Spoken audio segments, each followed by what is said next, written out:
So joining us now is Coach Harrison Tito, a Nigerian relationship and life coach, intimacy educator, and one of the most candid voices reshaping how we talk about love and marriage. Coach Harrison, thank you so much for joining us today. Thank you so much. Hello, everyone. Thank you for coming. So, I wanted you to hear the conversation. A lot has happened. Many women talked about men understanding them better, that they've gone through so much throughout the day, and there's a lot of demand on them. We talked about people being addicted to pornography, even masturbation. I forgot to mention the issue of masturbation from families and spouses, because then, for whatever reason, they don't find their spouses attractive anymore. Let's start from the basics. A marriage that is existing marriage, how can they sustain intimacy throughout their marital lives? Okay, the first thing that I heard, that I know is part of what I will talk about, is what Mama J said. Thank you so much. Clap for her, everybody. You see, when it comes to marriage, the first thing you have to do is to be intentional and not be emotional. If you are not intentional, you will derail. You have to have a roadmap of what you need to do at every point, either to resolve conflict or make your love grow stronger. When I see men tell me, the wife not sweet again, she's not fine again, she's not fresh again, one thing I will tell you from experience of 13 years of being married and coaching people around the world is that women get sweeter as they get older. So there is no need for you to say, I'm done. I don't want her, she's not interested, and you start looking for somebody to go to hotels with. Like you mentioned, the man that was complaining about his wife. Look, if you always talk about the negative, you will see the negative. As a man thinketh, he becometh. If you don't see good in your wife, good will not manifest. But, Coach Harrison, I hear you. Some men will say, I try, and I love my wife, but I can't do anything about the fact that she has changed in her behavior. Maybe she has gotten more aggressive. I think Felicia mentioned about different times of the mood based on your period, on your hormones, in your health issues. Different things causes mood. So men don't have that understanding. So immediately their wives start behaving somehow, they just lose attraction. How can we manage that time? Okay, one thing I know for sure is that for you to get the best of a woman, be intentional about making sure you are supportive. There is no crime or no harm in supporting with chores. I'm telling you this. Anybody can bear witness to this in comment section. I am known everywhere on social media. I still go to the market after 13 years of being married. My wife does not go to the market to shop, and I will tell you why I chose to do that. The first 2 years when we got married, finance was not balanced. So I saw that she was the one bringing money home. I said it will not make any sense that she will still be the one to rush to the market and cook when she gets back. I told her, why I'm waiting on the Lord, why don't I support this woman to go to the market and be shopping? And when I buy things, I'll cook before she gets back. Do you know what that did for my marriage? That thing made us to bond. You don't bond because of the vows you've made on the altar. You bond by being supportive. If you assist her to do chores in the house, or you reduce her workload, or you even assist to help children to do homework, guess what happens? It will be easier for her to rest in your arms in the night. Okay, let's talk about couples who have grown apart, and they're still married. They stay in daddy's room, mommy's room. They've not had intimacy in years. What, as a coach, as somebody who can help in this, how can they reconnect? What can they start to do to reconnect? The first thing you have to do is to know that children are watching. What they see is what they live by, not what you just say. Now, if they know that in church you hold hands and you pray together, but at home you live in separate rooms, they will feel it's normal. That is not normal. So what you are supposed to do, remember, be intentional. You see, there is no harm in saying I'm sorry. Because one of the reasons people sleep in separate rooms and one of the reasons they fall out of love is resentment, unforgiveness. Until you learn to forgive and be accommodating and be tolerant, you cannot have your partner in your arms. Your partner will want to sleep in where she will find peace. And if you are a man that is always chatting with another woman in the night, late in the night, it will affect your woman's state of mind because she cannot find sleep, wondering what you are doing with another woman, chatting continuously. But when you are supportive, so let me tell you this, Nobody runs away from something good. When you are good for your partner and your partner is pleased to have you, your partner will want to sleep in the same place with you. So please, what I will advise, knowing that children are watching and knowing that you're only going to live once, your marriage is a responsibility that God has given to you. Not just a thing of choice, not just an institution of choice. It is a responsibility. What you make of it is part of your legacy. Okay. So let's talk about, because Nigeria is one of the most, I think we have the most, one of the highest figures of pornography addiction. Many of our men are addicted, maybe even women, I don't have the data for women, are addicted to pornography and also masturbation. And I mean, I know you've talked about it also on your podcast. Could you help us? How do we break those habits of pornography and masturbation in our homes? All right, thank you so much. I need to tell you this. As a knocking coach, I don't use the word sex, okay, because of the platforms we are streaming on. As a knocking coach, I always tell people, it is not about your pleasure. It's more of safety and connection. If constantly helping yourself, I don't want to use that word because I always censor such words on my platform. If by helping yourself and you think you will get pleasure, you are denying yourself a chance to value your partner. Because your partner cannot meet that level of pressure for the pleasure that you seek. So when you get addicted to it, what happens is this. You will not become somebody that anybody can satisfy again. And the more you put pressure on yourself, guess what happens? You will stress your heart. In case you don't know, the middle leg standing at attention comes from a function of the heart. Blood needs to pump to that place. The more you stress yourself, the more you stress your heart. And you start hearing people having issues with cardiovascular health issues. And the more you help yourself to release, the more you reduce your chances of productivity. Because it will affect your level of concentration in everything that you do. And it will make you see the opposite gender as an object of pleasure, not a fellow being that you need to be a blessing to. Right. Then all you think of when you see the opposite gender is self, and that becomes a source of selfishness. And in case you don't know, that addiction can also cause other forms of issues, because the more you burn yourself out, the more you quickly need plenty sugar. Okay. The more you need plenty things to take to be able to stay active. But what you don't know, you are putting pressure on your liver and kidney. So if you are helping yourself doing what they call soapy, please stop it for the bright future of your marriage. Okay. Because as a woman gets older, she desires her man more. Somebody is shouting yes here. If you make the mistake of damaging the bright future of your middle leg, some people's middle leg don't work again, sir. Some people's middle leg now can stop working for years. For those people that your middle leg is not active the way you want it, it's not responding. Let me tell you something. Don't take any concussion you see outside there. Don't take any herb you see out there. You know why? From experience, from what I teach, I have discovered that some of them even put some kind of preservatives that you don't need in your body. And in case you don't know, there is this, I don't want to mention the real name, that some people break and put inside what you call concussion. And you think that thing is helping you to perform well.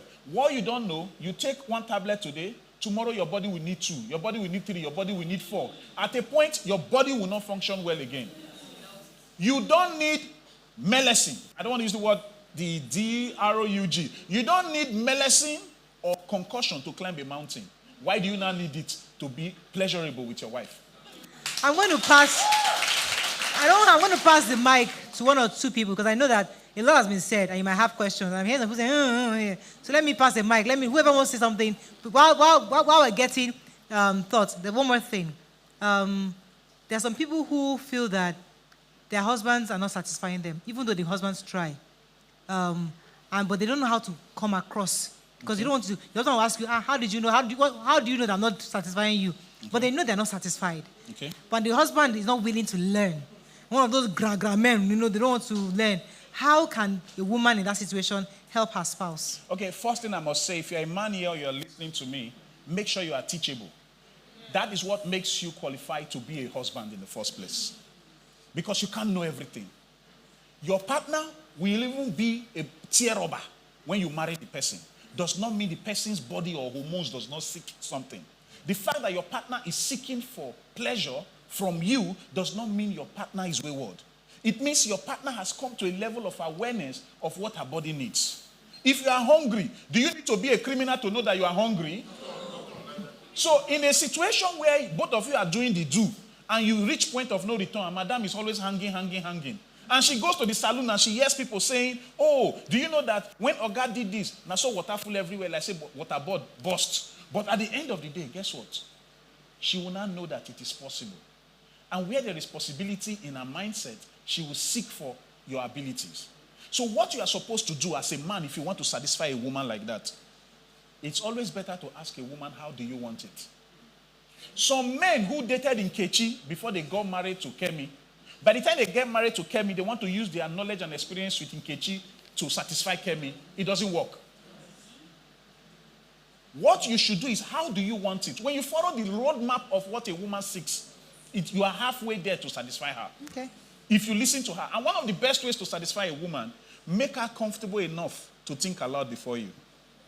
That is where real bonding starts. If your wife cannot confidently tell you, this is what I seek, can you help me do it like this? You might be married for 50 years, but you don't have that strong connection. Some of our husbands are ministers of God, though. They don't want to hear, So they don't want to I hear would this kind of talk, oh. Or they are I would imams. advise, ask her for direction, because she knows what she wants. Today, if you be saying her hair, she want me you play with. Coach, you're not hearing me.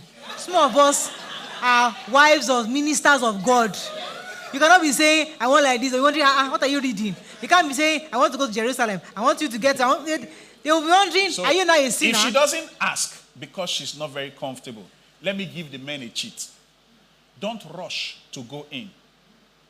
Don't see her pleasure pot like a keyhole that you insert key and just start and move. It starts with getting into her brain. Before you get in between her legs, get in between her ears, her brain. A woman's state of mind will affect her level of pleasure. If you insult her morning, afternoon, evening, and you say, open, let me go in, you jam barbed wire inside. Okay? So what you are supposed to do is do what we call body work, like a panebita.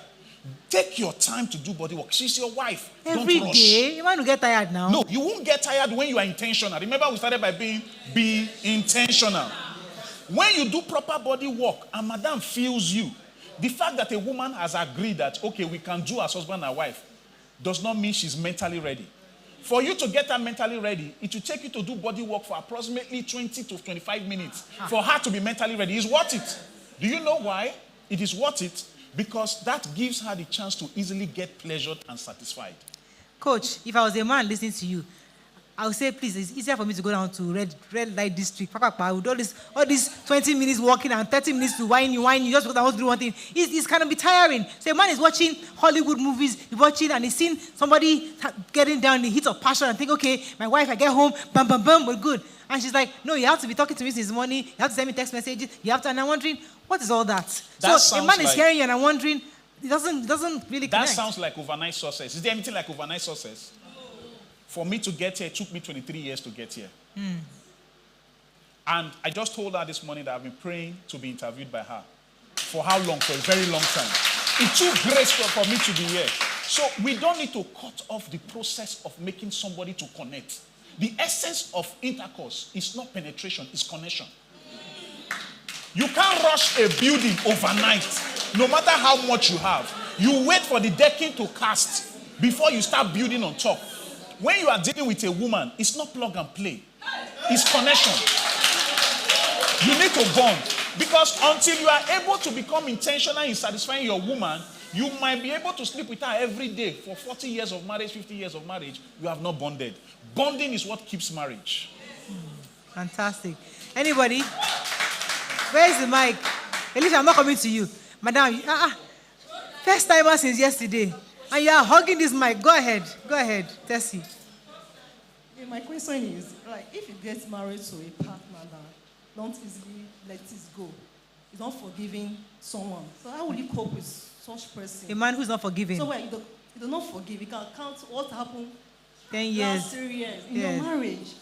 You can't Yeah. Right. Unforgiveness. Thank you. Okay. People are a product of where they are coming from. Okay. But you don't need to be a form of where you are coming from. You have a choice. Now, forgiveness for that person that does that is not for who offended you. It's for you that feels offended, because that forgiveness will give you peace of mind. You need peace of mind to be productive. Okay. See, marriage, like I said earlier, relationship is a responsibility. It will not work unless you put in the work to make it work. And one of the best ways to put in the work to make it work is to be tolerant, is to be accommodating. A lot of women will tell you, I want a man that is romantic. I want a man that has money, a man that is God-fearing. Good. Please add a man that is empathic. A man that is empathic will not keep grudge and will not harbor resentment, because he will understand that in imperfection, we can still find beauty. He will know that you are a building under construction and it's a project that he's working on. And he will not give up and say, I will write this person off and I'm not going to forgive this person. Okay. Forgiveness is a way to help one find happiness. All right. Rhoda wanted to say something, but let me come to you first. Go ahead. Yeah, thank you. I know someone that been married for like 10 years now, but I don't know what is happening. So the man and the woman, the man is the man and the woman. But in this situation, like, the woman wants to be the man in charge. But the man was like, is telling him that, no, I'm the man of this house. So during that time, our behavior has been changing, and before you know, the man had to leave the house because of her. Because the way she's doing and all this thing. So now, they are not together anymore. They are not together. They are separated. But why? Because of the woman wants to be the man. The woman wants to be in charge. The woman is acting like a man. So in that situation, what are you going to do? Let me tell you this. How you lay your bed is how you lie on it. Before you point one finger, how many fingers are facing you? You see, the moment you complain that a woman is trying to take charge, there are some situations where some men just lay back and relax. Yes, you are the head of the family as you see it, but I will tell you, it will take somebody who is proactive to know that you are not being active, you are not being productive. Let me try and make things work for the good of this family. So if a woman decides to sit up, does not mean she's trying to create problem. It means you need to be grateful that somebody is doing what is needed and what is right. But a man that is smart, we understand that. We see snake for granted. Whether a man kill him or woman kill him, it don't matter. Now make the snake die. Make it not affect family. I don't know if you get it. What I will tell you is this. Take note. All the while, my wife took care of my marriage when we just started. The first 2 years when I was trying to build my brand and everything, nobody knew my wife was the one feeding us. That's one. Two, her ATM card was constantly with me. Because you say, babe, hold it in case you need to buy something, in case you need to do something. You see, when you lay a foundation before you get married and say, there is no gender in finance in this marriage. It's not your money, it's not my money. Any money that comes is family money. You have laid a foundation that is right. So whosoever makes a way, and there is way for the marriage, and there is way for the family, please, does it really matter? All right. Now we make progress. All right. Thank you very much. We have to wrap up. Rhoda, is it a different question? Very important. Yeah, go ahead. Just 30 seconds. Hurry up. Okay, good morning.